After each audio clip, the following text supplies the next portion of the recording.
नमो अर्हन्ताणं नमो सिद्धाणं नमो आयर्याणं नमो उभयछायाणं नमो लोये सव्वसाहूणम् मंगलम भगवान वीरो मंगलम गौतमो गणी मंगलम कुंद कुंदात्यो जैन धर्मोस्तु मंगलम सर्वमंगल्य मांगल्यम सर्वकल्याणकारकम प्रधानां सर्वधर्माणां शयनं जयतु शासनम् चैनं जयतु शासनं चैनं जयतु शासनं मोक्षमार्गस्य नेतारं भेत्तारं कर्मभूभृतां ज्ञातारं विश्वतत्त्वानां वन्दे तद्गुणलब्धये वन्दे तद्गुणलब्धये वन्दे तद्गुणलब्धये सहजानंद चैतन्य प्रकाशाय महीयसे नमो निकांत विश्रांत महिम्ने परमात्मने इंद सद वंद्याणं तिहुवन हृद मधुर विसद वक्काणं अंतातीत गुणाणं नमो जिणाणं जिद भवाणं। जो 100 इंद्रों से वंदित हैं, 3 लोक को हितकर मधुर एवं विशद जिनकी वाणी है, चैतन्य के अनंत विलास स्वरूप अनंत गुण जिनको वर्तता है और जिन्होंने भव पर विजय प्राप्त की है, उन जिनों को मेरा नमस्कार हो। हम सभी ने कल से ये चर्चा शुरू करी है कि हम सभी जानेंगे जैन दर्शन हमारे जीवन में उसका विज्ञान क्या परिवर्तन लाकर हम सभी को एक अच्छे राह पर, एक अच्छे रास्ते पर प्रेरित कर सकता है। हम सभी कैसे मोक्ष मार्ग में आगे बढ़ पाए, ये वाली सारी चर्चाएं हम अब तक कर चुके हैं। हम सभी ने अपनी लेबोरेटरी को बहुत अच्छे से सजा लिया है। उत्पाद, वे, द्रव्य, द्रव्य गुण, पर्याय, ये उसमें स्थापित किए हैं। 6 द्रव्यों की पूरी हमारे पास इक्विपमेंट्स आ गए जिन पर हम टेस्टिंग करेंगे।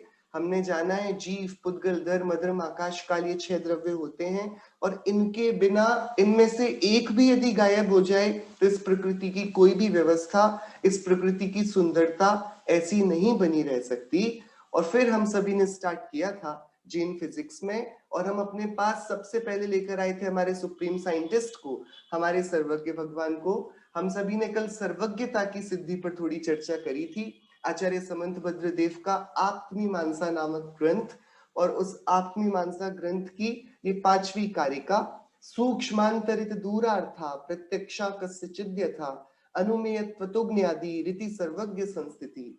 3 प्रकार के ऐसे पदार्थ हैं जिनको हम नहीं जान पाते चाहे कर भी, लेकिन हम जिनका अनुमान लगा पाते हैं। एक वो कि छोटे छोटे पार्टिकल्स वो है कि नहीं, कि है तो नहीं तो इतनी बड़ी चीज कैसे बनती, उनसे मिलकर ही तो बनी है। तो ये ब्रिक को जो देख रहा है उसको पता है कि छोटे छोटे पार्टिकल्स भी हैं, लेकिन मैं देख नहीं पा रहा हूं, ये मेरी अपंगता है। अभी बहुत सुंदर ज्ञान की अपंगता की बात चली ना। हमारे ज्ञान में ताकत नहीं है कि जो होते हुए यदि पार्टिकल ना हो तो ब्रिक नहीं बन पाएगी, लेकिन है तो मैं जान क्यों नहीं पा रहा हूं कि मेरे ज्ञान में शक्ति नहीं। तो है, मैं अनुमान से जानता हूं कि होनी ही चाहिए। जब ब्रिक है तो उसका एटम, पार्टिकल भी होना चाहिए। आंतरिक, हमारे पूर्वज महावीर भगवान थे कि नहीं, राम सीता थे कि नहीं, अपनी ही फैमिली में जो 4 फादर्स हैं वो लोग थे कि नहीं, कि थे तो पक्का, यदि वो नहीं होते तो हम यहां पर कहां से आते। अथवा आंतरिक यानी हमारे ही जो राग द्वेष आदि परिणाम हैं जिनको हम देख नहीं पा रहे। इस प्रकार से भी जो वस्तुओं को हम अनुमान से जान पा रहे हैं, लेकिन हम अभी, क्योंकि हम उस समय में नहीं है, हमारे और उनके काल में अंतर है, वो अंतरित पदार्थ हैं।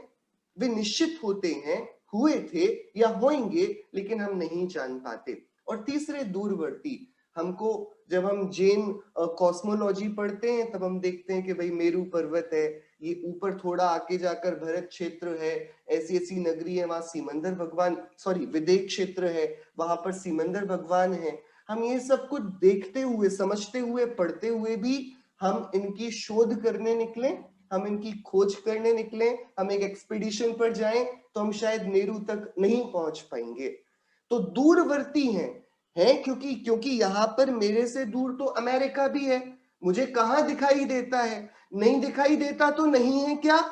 ऐसे ही मेरुवादी नहीं दिखाई देते तो नहीं है, ये वाला कहना थोड़ा मुश्किल में पड़ जाना होगा। ये तीन पदार्थों को जो है हम अनुमान से जानते हैं, और आचार्य देव ने एक सिद्धांत दिया था, जो किसी के अनुमान का विषय होती है वस्तु, वह किसी ना किसी के प्रत्यक्ष होती है। जैसे पहाड़ पर निकला हुआ धुआं, अब धुएं में हमें अग्नि तो प्रत्यक्ष नहीं है, लेकिन हमने पूर्व में जाना है, बहुत सारे एक्सपेरिमेंट से जाना है कि हाँ, जहां आग थी वहां धुआं मिला था, धुआं वहां नहीं मिला जहां आग नहीं थी, तो यदि धुआं दिखता है तो आग होगी। ऐसे ही हमें यदि सूक्ष्मांतरित दूरवर्ती पदार्थों का अनुमान है तो जरूरी है कि वह किन्हीं ना किन्हीं के प्रत्यक्ष होगी। जिनके वह प्रत्यक्ष तीन वस्तुएं होंगी वे ही तो सर्वज्ञ होंगे। ये तीन वस्तुओं को हम नहीं जानते, जो इनको भी जानता होगा वो उन वस्तुओं को तो जानता ही होगा जिनको हम जान लेते हैं। सो ऐसी अनंत ज्ञान शक्ति वाले सर्वज्ञ होते हैं, उनके द्वारा यह विश्व अपने में पूरा अपनी पूर्णता लिए देखा गया है। तो हम सभी जो हमारे भगवान को वीतरागी सर्वज्ञ बोलते हैं ना, ये कोई आइडियलिस्टिक सिचुएशन नहीं है।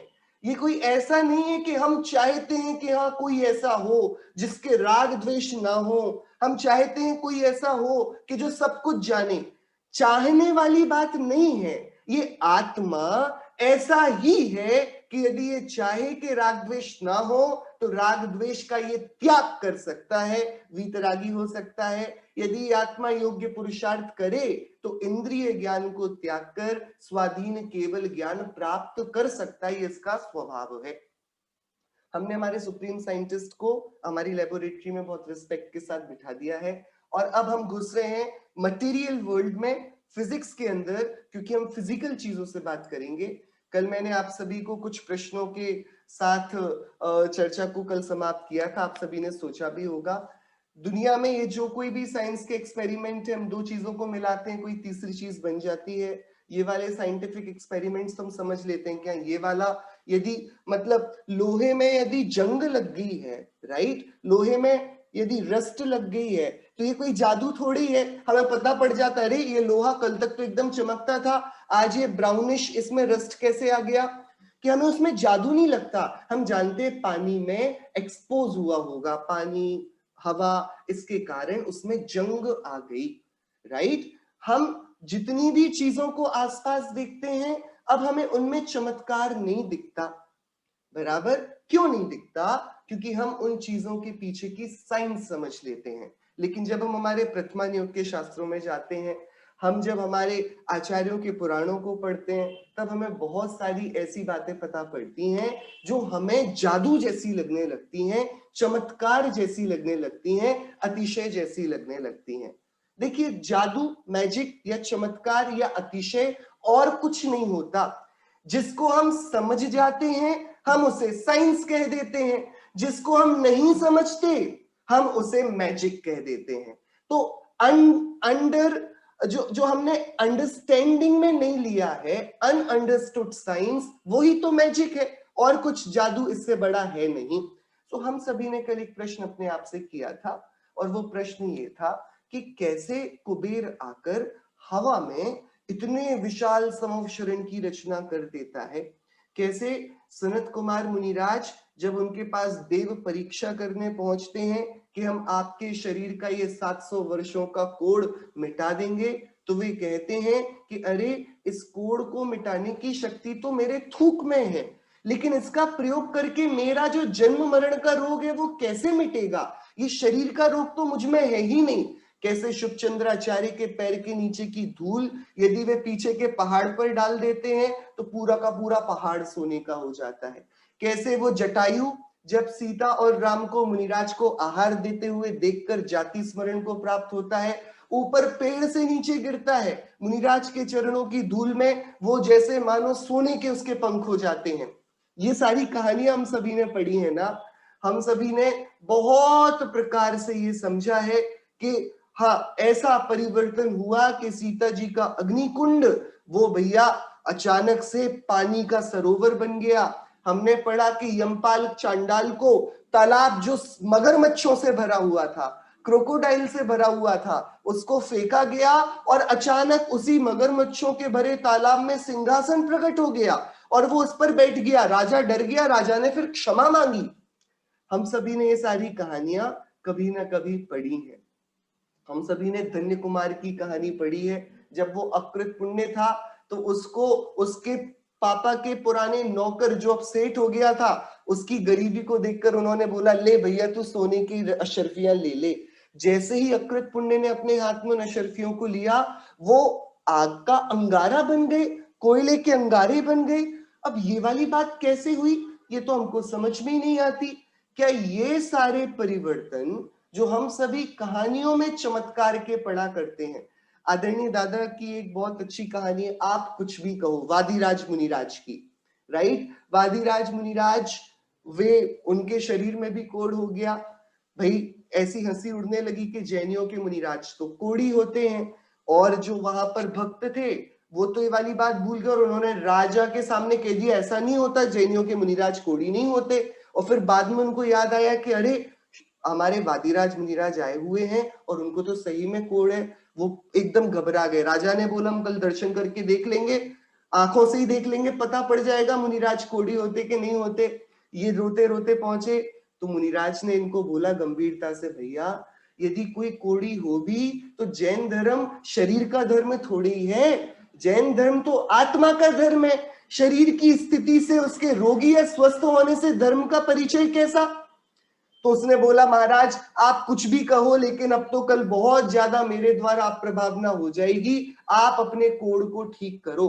तो उन्होंने बोला मुनिराज ने कि भैया मैं तो पर द्रव्य के एक कणिका का परिवर्तन नहीं कर सकता, ये रोग को दूर करने की शक्यता मेरे पास नहीं है।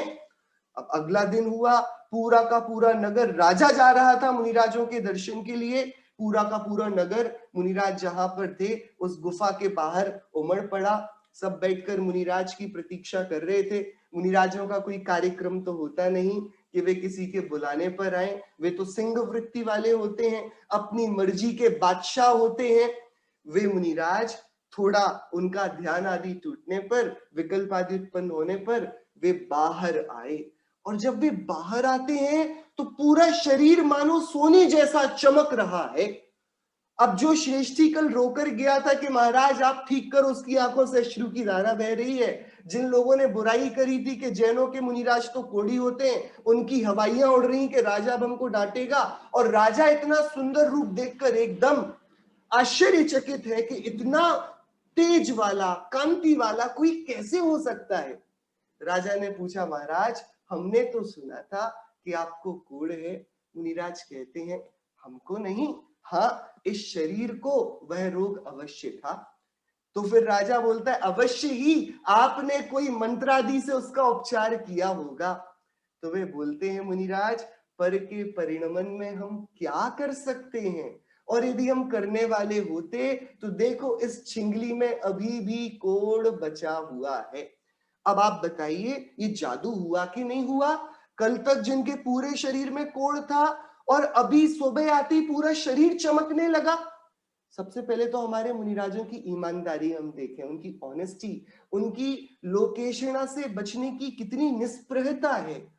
जब पूरा जगत ये चमत्कार मानने को तैयार है कि महाराज आपकी तपस्या का ही ये चमत्कार है, वे वहां पर विज्ञान स्थापित करते हैं, एक द्रव्य दूसरे द्रव्य का कुछ नहीं करता, जो मैं कर पाता तो इस छिंगली पर क्यों रहने देता। ये प्रमाण है कि ये अपने आप हुआ है, हमने नहीं किया। सो हमारे प्रश्न यहीं पर से उत्पन्न होते हैं। ये जो कहानियां हम पढ़ते हैं, are they under the lens of physical science, क्या ये सारी बातें पॉसिबल हैं?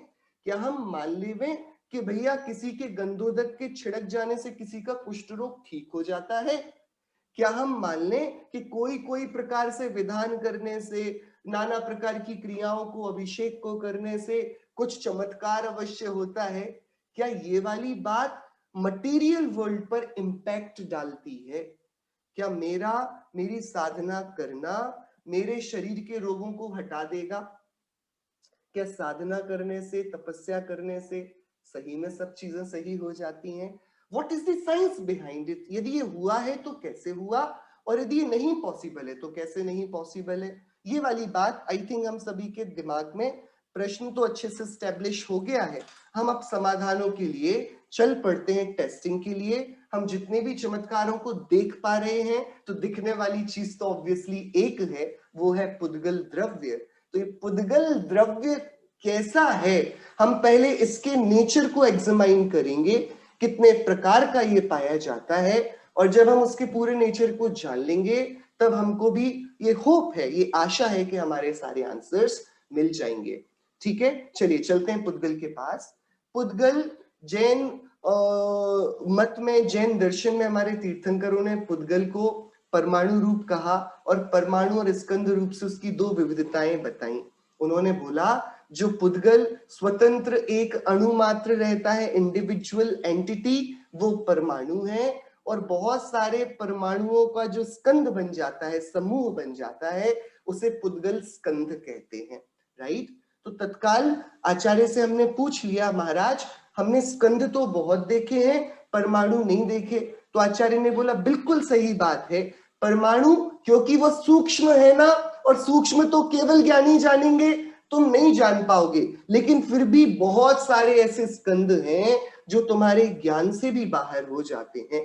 तो हमने आचार्य से निवेदन किया स्कंद कितने प्रकार के होते हैं। सो आचार्य कुंदकुंद देव पंचास्तिकाय संग्रह में 76 नंबर की गाथा में ये वाली बात करते हैं। हम सभी साथ में गाथा पाठ पढ़ेंगे। ये आप लोग सब प्लीज नोट्स लीजिएगा, क्योंकि हम पुद्गल के विषय पर थोड़ी चर्चा करेंगे। आज हमारी फिजिक्स की जो टॉपिक है, हम फिजिक्स, जैन फिजिकल साइंस को समझना चाह रहे हैं। ठीक है, 76 नंबर की गाथा। आदर सुहुमगदाणम खंधाणम पुग्गलोत्ति व्यवहारो ते होन्ति छप्पयारा ते लोकम जेहिणे पन्नम। जो स्कंद है ना, मैटर, वो बादर और सूक्ष्म भेदों से बहुत सारे स्कंदों के प्रकार हैं, जो कि स्कंद व्यवहार से पुद्गल, इनके व्यवहार बनते हैं पुद्गल द्रव्य के, क्योंकि शुद्ध पुद्गल द्रव्य तो परमाणु है। स्कंद मिल जाना उसका पुद्गल का बाह्य व्यवहारिक रूप है जो हमें दृष्टिगत होता है। और यह स्कंद जो है ना, ये 6 प्रकार का है, और इन 6 प्रकार के स्कंधों से ये पूरा त्रैलोक्य निष्पन्न है, बना हुआ है। ते होन्ति छप्प यारा, ये 6 प्रकार के बादर और सूक्ष्मादि स्कंद 6 प्रकार के होते हैं। ते लोकम जेहि निपन्नम, जिनसे यह त्रैलोक्य निष्पन्न है। कौन से हैं ये 6 प्रकार के पुद्गल? कि एकदम स्कंदों के 6 प्रकार सरल हैं, हमको सिर्फ परम्यूटेशन कॉम्बिनेशन खेलना है। 2 शब्द हैं, सूक्ष्म एंड बादर।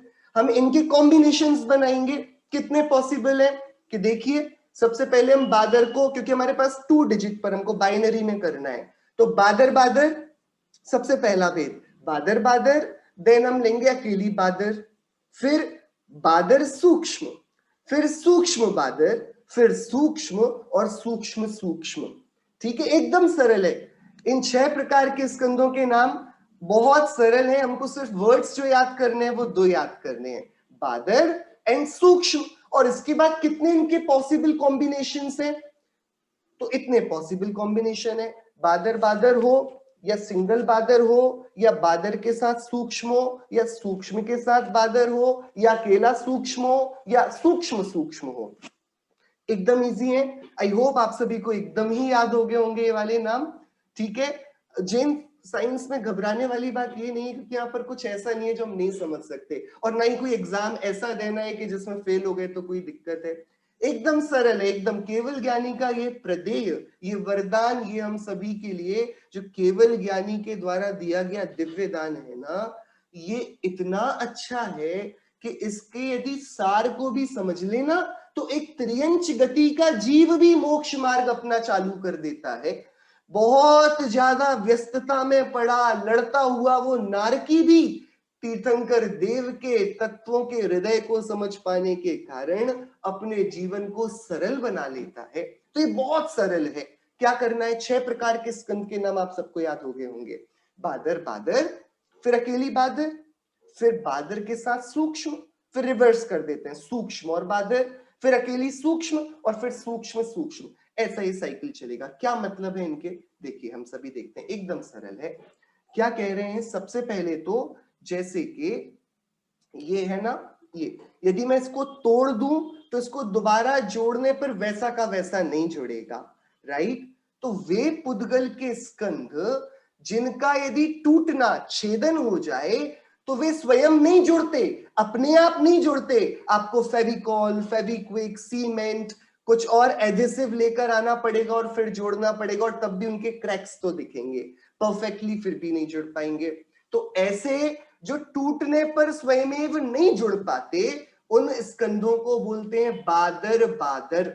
ये इसमें आपकी सारा फर्नीचर आ गया, आपके सारे गैजेट्स आ गए, एवरीथिंग, कार, मकान, दुकान, लकड़ी, लोहा, सोना, एवरीथिंग, ठीक है? जिसको टूटने पर आप जोड़ने जाओ तो वैसा नहीं जुड़ता। इसको क्या? बादर बादर मतलब मोटा, जाड़ा, एकदम सामने ही दिख रहा है कि भैया ठीक है ये जो टूट गया तो फिर जुड़ना मुश्किल हो जाएगी।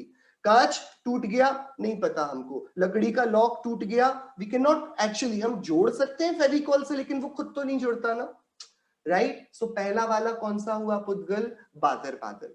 दूसरा है बादर। अब यदि आपके पास एक ग्लास में मिल्क है, दूध है, ठीक है? अब आपने उसको बोला कि चलो आधा ग्लास आप पी लो, मेरे पास एक ग्लास फुल है, मुझे इतना नहीं पीना, तो आपने मुझे आधा करके दिया, राइट? तो अब ये जो पूरे एक ग्लास में दूध था, अब वो 2 ग्लासेस में आ गया है ना मिल्क, तो ये टूट कर आया है ना अलग अलग, कि मिल्क को अलग होने के लिए टूटना नहीं पड़ा। और अरे नहीं नहीं, आपने हाफ डिवीजन अच्छे से नहीं किया, मुझे आपने ज्यादा दे दिया, मैंने थोड़ा सा आपको वापस दे दिया। तो आपके ग्लास से आया मेरे ग्लास में, मैंने अपने ग्लास से वापस आपके ग्लास में दिया।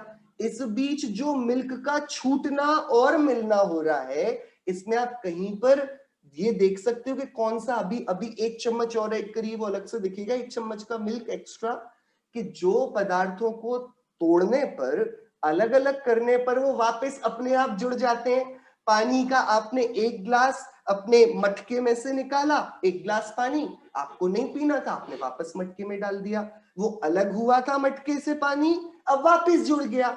तो वो पदार्थ जो एकदम है, दिखते हैं, घी, तेल, जूस, रस, ये सारे के सारे पदार्थ दिखते हैं, we can actually touch them, लेकिन उनको अलग करने पर वापस जोड़ो तो वो आराम से जुड़ जाते हैं। तो सारे लिक्विड हो जाएंगे बादर।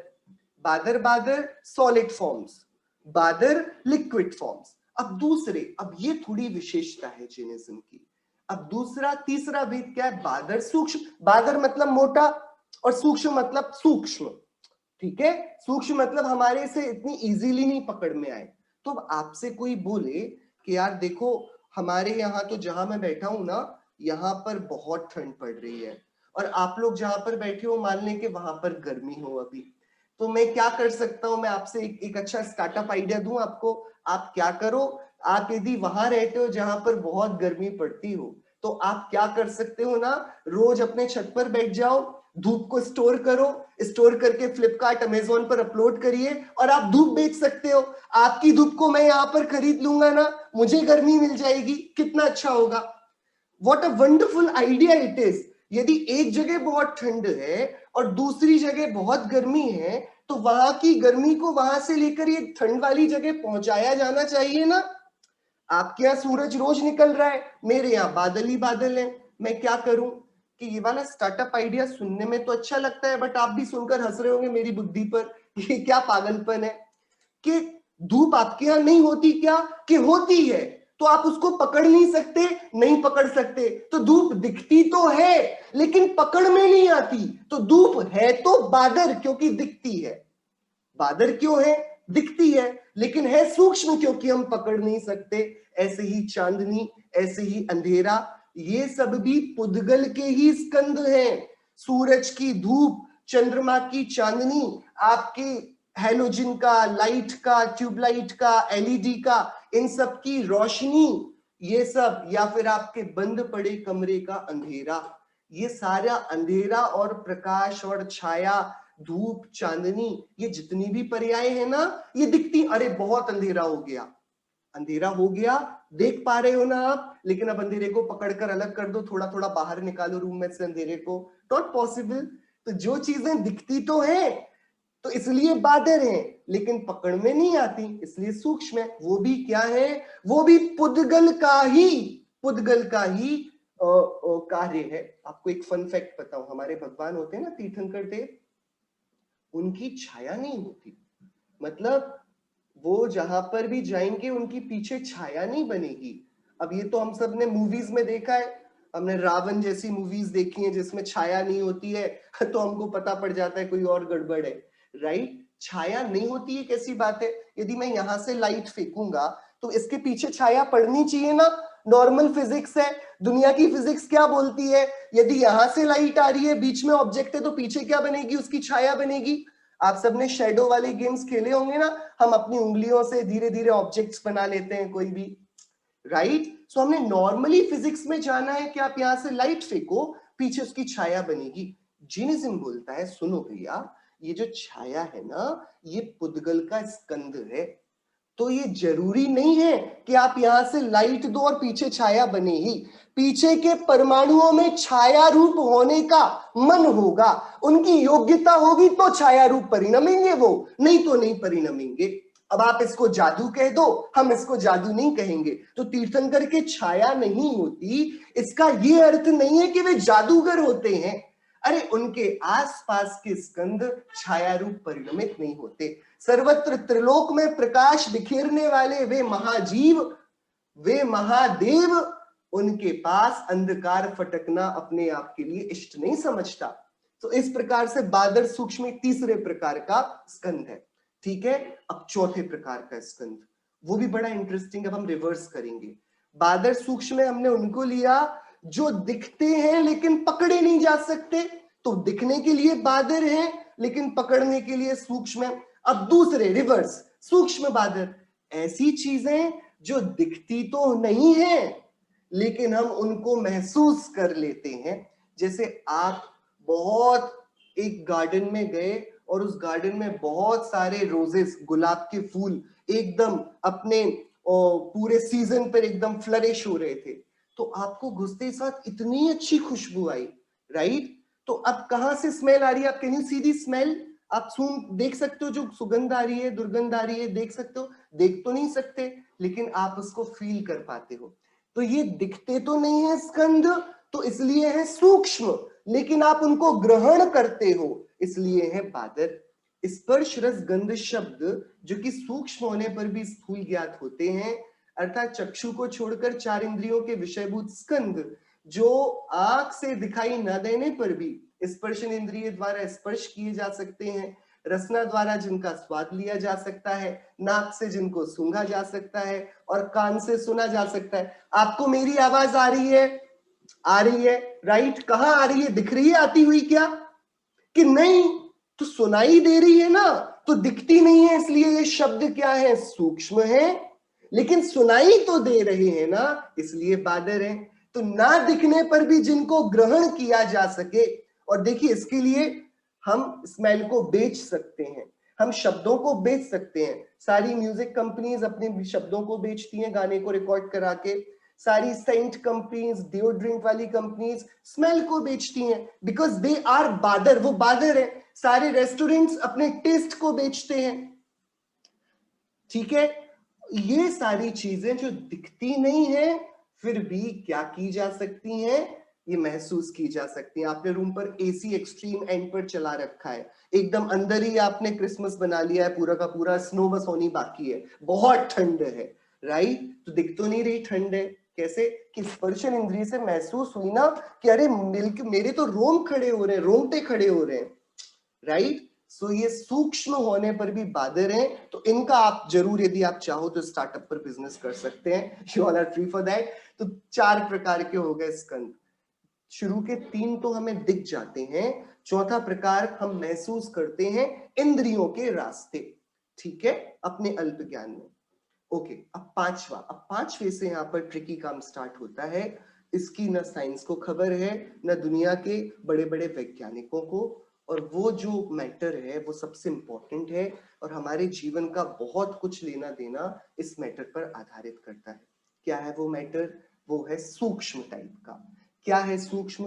कि कर्म वर्गणा के जो स्कंद है ना, ये कर्म वर्गणा क्या है, हम अभी जैन केमिस्ट्री जो हम आज दोपहर को पढ़ेंगे उस पर हम देखेंगे। अभी हम फिजिकल मैटर पर देख रहे हैं कि है क्या, कि कुछ ऐसे भी छोटी छोटी कार्मिक डस्ट है इस पूरी प्रकृति में, पूरी जगह पर ऐसे बहुत सारे पार्टिकल्स हैं जो हमारी आंखों को दृश्य नहीं है, हमारी इंद्रियों से महसूस भी नहीं किए जा सकते। हमारे माइक्रोस्कोप, हमारे सारे विज्ञान के यंत्र जिनको समझने में परखने में फीके हैं, कुछ काम के नहीं, ऐसे जो इंद्रियों से भी ज्ञात नहीं हो, ऐसे कर्म वर्गणादि स्कंद वे सूक्ष्म हैं। और देखिए कितनी गजब की बात है, यदि हम कर्म कर्म राजा का, ये हम सभी जो जीवन जी रहे हैं ना, ये हम अपने अज्ञान के द्वारा बनाए गए अपराधों के फल को भोगते हैं, है ना। हम अपनी गलती के ही फल को, it's all what comes around goes around, हमने गलतियां करी हैं तो उनकी सजाएं हमको मिलती हैं, राइट। लेकिन हमको सजा देने वाली ये जो प्रकृति है, ये वस्तु व्यवस्था कितनी गजब की है। आपके फोन में पता है एक बैटरी का ऑप्शन रहता है, और वो बैटरी का ऑप्शन क्या करता है, आपकी बैटरी को बनाए रखता है कि नहीं? अच्छा, तो बैटरी को चार्ज करता है? नहीं, कि बस वो एक सिग्नल है कि बता देता है कि भैया बैटरी 50% हो गई, बिलो 20% हो गई, अरे 5% बची है, चार्ज कर लो इसको, रिचार्ज कर लो अभी, राइट। यही तो बताती है ना हमको बैटरी। बैटरी हमको क्या देती है? एक इशारा दे देती है कि भैया it's high time that you use a charger and you charge your phone, यही बताती है ना। लेकिन कर्म ने हमको कभी कोई इशारा ही नहीं किया। यदि हम सभी को पता होता कि अरे तुम्हारा ज्ञानावरण कर्म का ये लेवल है, दर्शनावरण कर्म का ये लेवल है, वेदनीय मोहिनी इस लेवल पर चल रहे हैं, अंतराय ये है और आयु इतनी बची हुई है, यदि ये हमारे पास भी ऐसे जैसे मोबाइल के टॉप पर वो सारे के सारे सिग्नल के, इंटरनेट के, डेटा के और बैटरी के परसेंटेजेस आ जाते हैं, ऐसे यदि हमारे भी 8 कर्मों के यदि ये चलते रहते, हम कितनी जागृति से अपना जीवन जीते। हमको पता होता कि 2 साल बाद हम मरने वाले हैं, हमारे 2 साल हम कितना यूटिलाइज करके जीते। ये थोड़ी करते कि चलो भैया अरे वो नया सीजन आ गया है, इसका बिंज वॉच करना है आज रात को, अरे ये नया वाला एपिसोड, ये नई वाली मूवी लॉन्च हो गई है, इसको देखना, अरे वो नया रेस्टोरेंट वहां खुला है, गजब का खुला है, वहां तो एक बार जाना है। अब जिसको 2 साल जीना हो वो ये थोड़ी करेगा कि उसको रात क्या बिंज वॉच करके, अभी तो हमको लगता है कि हम सदियों तक जिएंगे, तो चलो भैया जो सीजन आए उसके लिए हम दिन रात जो सब कुछ, नेटफ्लिक्स, अमेजोन प्राइम, यही हमारी जिंदगी बन जाती है। ये हम गाफिलता में जीते हैं ना। सो सूक्ष्म कर्म इसलिए है कि हमारे लिए मोक्ष मार्ग का प्राप्त हो जाना अत्यंत दुर्घट हो जाए। ये कर्म राजा का षड्यंत्र है, ये बहुत बड़ी चाल है कि कर्म के जो स्कंद हैं वो हमें दिखाई नहीं देते। तो आधी दुनिया को तो आप बोलोगे कि अरे अच्छे से बोलो कर्म बंधेगा, तो वो हंसेगा आप पर, तुम भी गाकी लगा के रखे हो, कर्म कुछ होते हैं क्या? अब आप कैसे उसको समझाओगे होते हैं कि नहीं, क्योंकि वो इंद्रियों के द्वारा तो देखे नहीं जा सकते, माइक्रोस्कोपिक लेवल पर भी नहीं देखे जा सकते, क्योंकि माइक्रोस्कोप भी जो दिखाएगा देखोगे तो आंखों से ही। हम थोड़ा समझे ना इस बात को, यदि माइक्रोस्कोप भी कुछ दिखा देता है हमको, उसको देखने का काम भी तो इंद्रियों का ही होगा ना।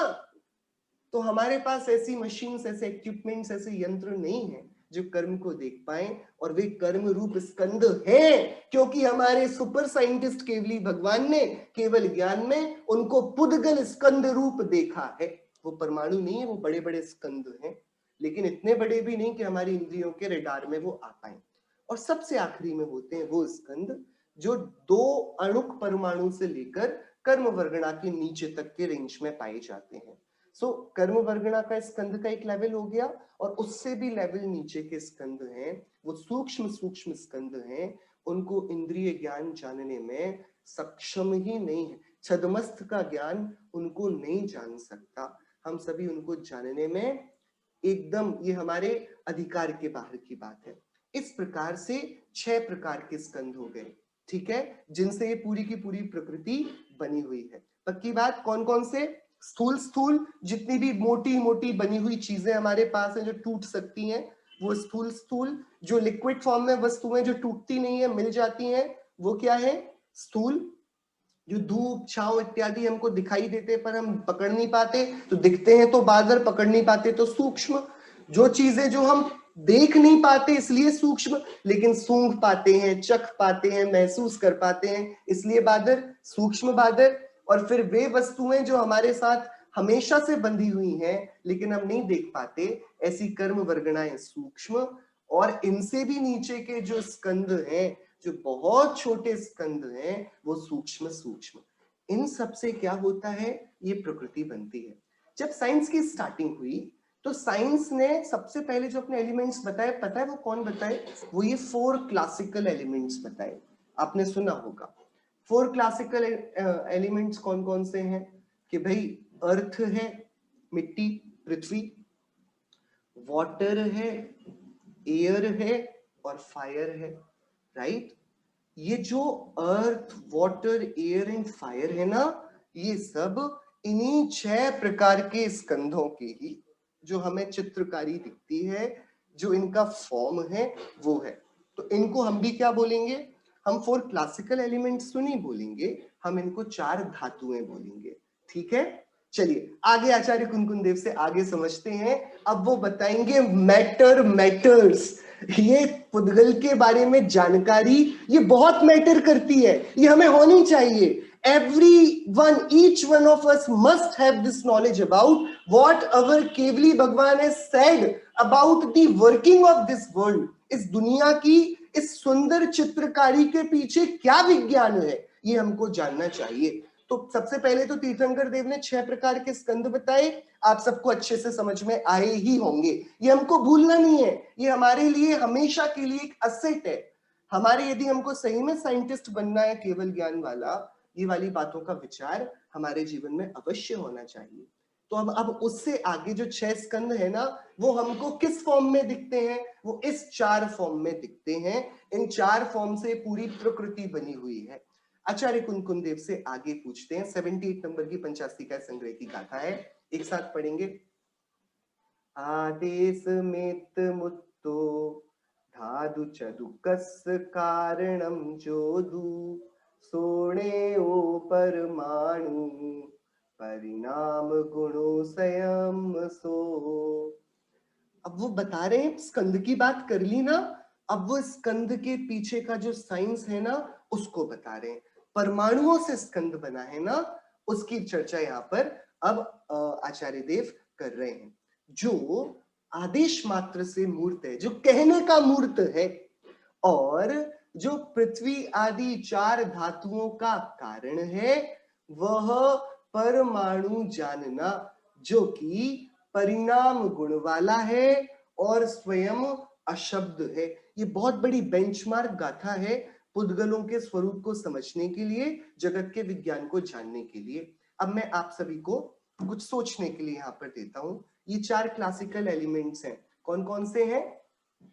जल, पृथ्वी, अग्नि, वायु, ठीक है। हम सभी ने जब पाठशालाओं में पुद्गल की परिभाषा पढ़ी थी तो क्या पढ़ी थी? पुद्गल किसे कहते हैं? जिसमें स्पर्श, रस, गंध और वर्ण पाया जाए, उसे क्या कहते हैं? पुद्गल कहते हैं, राइट? क्या पाया जाए जिसमें? जिसमें स्पर्श, रस, गंध और वर्ण पाया जाए ना, उसे पुद्गल कहते हैं। 4 चीजें हो गई, स्पर्श यानी टच, रस यानी टेस्ट, गंध यानी स्मेल एंड वर्ण यानी कलर। इन 4 चीजों का जिसमें पाया जाना होता है, कलेक्शन होता है इन 4 एट्रीब्यूट्स का, वो पुद्गल कहलाता है। अब आप इन 4 एलिमेंट्स को ध्यान से देखिए। पृथ्वी, पृथ्वी को आप छू सकते हो, हाँ उसमें स्पर्श है। पृथ्वी को आप चख सकते हो कि हाँ उसका टेस्ट भी है, बच्चे बेचारे मिट्टी खा लेते हैं, आप सभी ने भी कभी खाई होगी। पृथ्वी के पास स्पर्श है, पृथ्वी के पास रस है। अच्छा, पृथ्वी की कोई खुशबू होती कि बारिश हो जाए हमको वो सौंधी सौंधी खुशबू कितनी अच्छी लगती है, तो उसके पास गंध भी है। पृथ्वी के पास स्पर्श भी है, रस भी है, गंध भी। अच्छा, इसका कोई कलर होता है कि कैसी बात करते हो? ब्राउनिश कलर की होती है, कहीं ब्लैक होती है, कहीं रेड होती है। व्हाट टाइप की सॉइल होती है? पृथ्वी का कलर भी है। ठीक है, पृथ्वी के पास चारों गुण है कि नहीं है? कि चारों गुण है। इसलिए पृथ्वी क्या हुई? पृथ्वी पुद्गल हुई। जो इस धरती का पहला एलिमेंट है ना, अर्थ, वो अर्थ क्या है? पुद्गल है। किससे बना हुआ है? पुद्गल परमाणु से। क्योंकि परमाणु के पास स्पर्श रस गंध वर्ण की शक्ति है और ये पृथ्वी पर दिखाई देती है, मतलब पक्का हुआ कि पृथ्वी परमाणु से ही बनी है, स्कंद है। पक्की बात। अच्छा, वो 6 प्रकार के स्कंदों में कौन सा स्कंद होगी? पृथ्वी।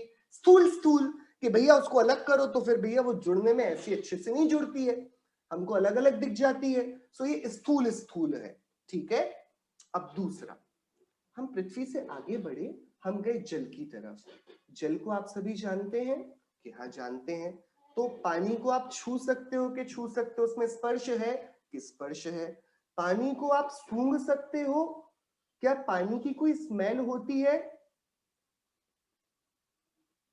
देखना पड़ेगा, अभी वी आर नॉट श्योर। अच्छा, पानी की कुछ टेस्ट होता है? पानी का कुछ रस होता है?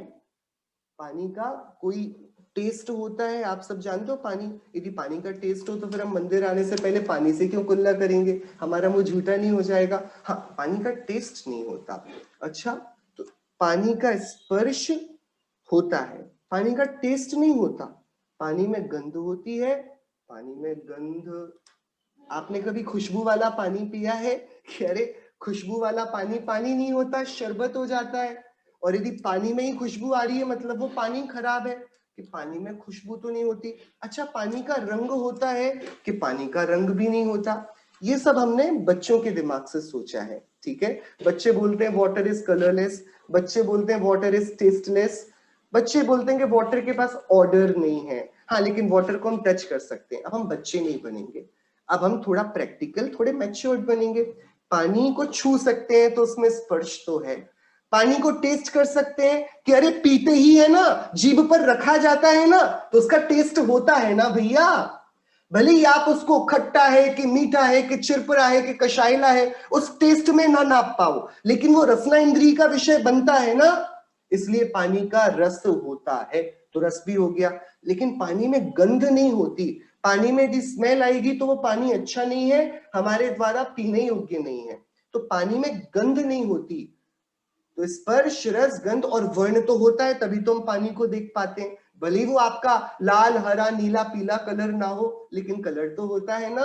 तो पानी के पास 4 में से 3 गुण पाए गए, स्पर्श पाया गया, रस पाया गया, वर्ण पाया गया, लेकिन पानी में खुशबू नहीं थी। अब दिक्कत हो गई, तो क्या पानी पुद्गल का नहीं बना? कि रुक जाओ, बाद में देखेंगे। हम तीसरे एलिमेंट के पास आए, आग के पास। आपने आग देखी है? तो आग को छू सकते हैं? कि छू तो सकते हैं लेकिन छूना नहीं चाहिए, राइट? उसका टच होता है, वो जला देती है। अच्छा, आग को खा सकते हैं कि नहीं? आग का कोई टेस्ट नहीं, आग को खा नहीं सकते।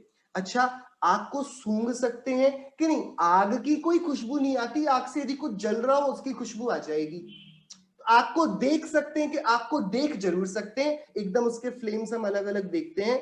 गैस पर हमारे ब्लू कलर की, ग्रीन कलर की, येलो कलर की, ऑरेंज कलर की, अलग अलग प्रकार की हम आग को देख पाते हैं। तो आग के पास 4 में से 2 ही गुण मिले। उसके पास टच कर सकते हो आप लेकिन जल जाओगे, और उसको देख सकते हो, उसको खा नहीं सकते, उसका कोई रस नहीं है और उसकी कोई गंध नहीं है। ठीक है, पृथ्वी के पास चारों गुण थे, पानी के पास गए तो 3 गुण हुए, आग के पास आए तो 2 गुण, और अब हम वायु के पास आए तो बात ही खत्म हो गई। हवा को क्या आप देख सकते हो कि नहीं देख सकते?